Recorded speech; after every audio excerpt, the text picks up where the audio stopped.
أعوذ بالله من الشيطان الرجيم. بسم الله الرحمن الرحيم. يا أيها المزمل قم الليل إلا قليلا نصفه أو انقص منه قليلا أو زد عليه ورتل القرآن ترتيلا إنا سنلقي عليك قولا ثقيلا إن ناشئة الليل هي أشد وطئا وأقوم قيلا إن لك في النهار سبحا طويلا واذكر اسم ربك وتبتل إليه تبتيلا رب المشرق والمغرب لا إله إلا هو فاتخذه وكيلا واصبر على ما يقولون واهجرهم هجرا جميلا وذرني والمكذبين أولي النعمة ومهلهم قليلا إن لدينا أنكالا وجحيما وطعاما ذا غصة وعذابا أليما يوم ترجف الأرض والجبال وكانت الجبال كثيبا مهيلا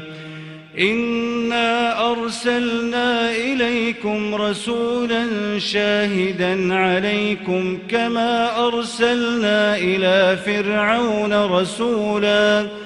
فعصى فرعون الرسول فأخذناه أخذا وبيلا فكيف تتقون إن كفرتم يوما يجعل الولدان شيبا السماء منفطر به كان وعده مفعولا إن هذه تذكرة فمن شاء اتخذ إلى ربه سبيلا إن ربك يعلم أنك تقوم أدنى من ثلثي الليل ونصفه وثلثه وطائفة من الذين معك والله يقدر الليل والنهار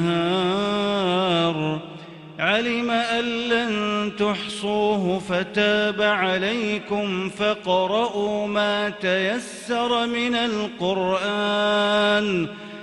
علم أن سيكون منكم مرضى وآخرون يضربون في الأرض يبتغون من فضل الله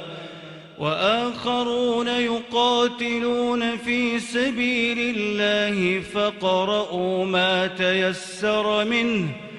وأقيموا الصلاة وآتوا الزكاة وأقرضوا الله قرضا حسنا وما تقدموا لأنفسكم من خير تجدوه عند الله هو خيرا وأعظم أجرا واستغفروا الله إن الله غفور رحيم الله